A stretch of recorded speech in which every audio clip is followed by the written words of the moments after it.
September 1వ తారీఖున Yeleru reservoir నుంచి బయటికి నీళ్ళు ఎంత పంపారో తెలుసా? ఫ్లో కేవలం 300 క్యూసెక్స్. సెప్టెంబర్ 2వ తారీఖున 7033 క్యూసెక్లు ఏలేరు రిజర్వాయర్కి ఇన్ఫ్లో వస్తే వీళ్ళు బయటికి ఎంత పంపించారో తెలుసా? కేవలం మళ్ళీ 300 క్యూసెక్స్.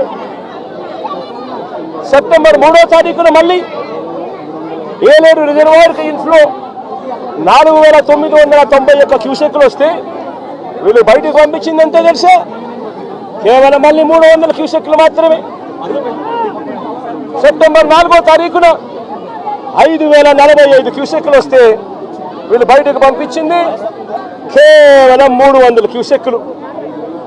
ఈ మాదిరిగా రిజర్వాయర్ను రెగ్యులేట్ చేయాల్సిన కార్యక్రమం చేయకుండా canal carrying capacity, outflow capacity of the canal ఎటువంటి ముంపుకు గురి కానికుండా 14,000 క్యూసెక్స్ను పంపించగలిగే పరిస్థితి ఉన్నా సరే, మోడర్నైజేషన్ కాస్త కూస్తో సరిగ్గా జరగలేదు కాబట్టి 14 కాకపోతే దాన్ని 10,000 వేసుకోండి.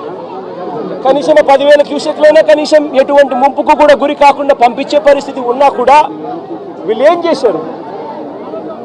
పై నుంచి నీళ్లు వస్తూ ఉన్నా కూడా ఏమాత్రం కూడా లెక్క పెట్టకుండా నిర్లక్ష్య వైఖరితో కేవలం 300 క్యూసెక్లు మాత్రమే మొదలుపెట్టారు.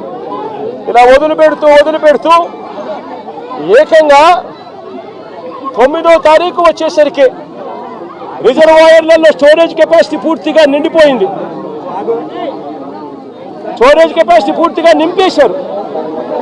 వదలాల్సింది పోయి, మెయింటైన్ చేయాల్సింది పోయి పూర్తిగా నింపేశారు. నింపేసరికి 9వ తారీఖున 45,335 క్యూసెక్లు నీళ్లు ఏలేరు రిజర్వాయర్కి ఇన్ఫ్లో వస్తే వీళ్ళు గత్యంతరం లేక రిజర్వాయర్ కెపాసిటీ పూర్తిగా నిండిపోయింది కాబట్టి కిందికి 21,500 క్యూసెక్లు కిందికి నీళ్ళు వదిలేశారు. మరుసటి రోజు సెప్టెంబర్ 10వ తారీఖున 26,134 క్యూసెక్లు నీళ్లు ఏలేరు రిజర్వాయర్కి వస్తే ఏకంగా 27,275 క్యూసెక్లు నీళ్లు కిందికి వదిలేశారు. నేను అడుగుతా ఉన్నా మిమ్మల్ని, ఇది మ్యాన్ మేడ్ ఫ్లడ్ కాకపోతే ఏమిటయ్యా అని చెప్పి. నేను చెప్పేటివన్నీ కూడా వాస్తవాలు. మీ ఏలేరు రిజర్వాయర్ నుంచి వచ్చిన డేటా ఇది. నిజంగా ఒక బాధ్యత లేని ప్రభుత్వం, ప్రజల పట్ల ఏమాత్రం కూడా మానవత్వం చూపని ప్రభుత్వం, వరదలు వస్తే కనీసం ఎలా హ్యాండిల్ చేయాలనో కూడా కనీసం ఇంకిత జ్ఞానం కూడా లేని ఈ ప్రభుత్వాన్ని ఏమనాలి అని చెప్పి మీరే ఆలోచన చేయమని నేను కోరుతా ఉన్నా. ఇంకొక విషయం కూడా చెప్పదలుచుకున్నా. ఇదే మనిషి చంద్రబాబు నాయుడు గారు అబద్ధాలు చెప్పడంలో గోబెల్స్కు చంద్రబాబు నాయుడు గారు ఏకంగా తమ్ముడు వరుస అవుతాడు. గోబెల్స్కు చంద్రబాబు నాయుడు తమ్ముడు వరుస అవుతాడు. అబద్ధాలు చెప్పడంలో చంద్రబాబు నాయుడు గారి పరిస్థితి, కెపాసిటీ ఏమిటి అని అంటే అబద్ధాలను తాను మ్యానుఫ్యాక్చర్ చేయగలుగుతాడు, చేయడంలో దిట్ట.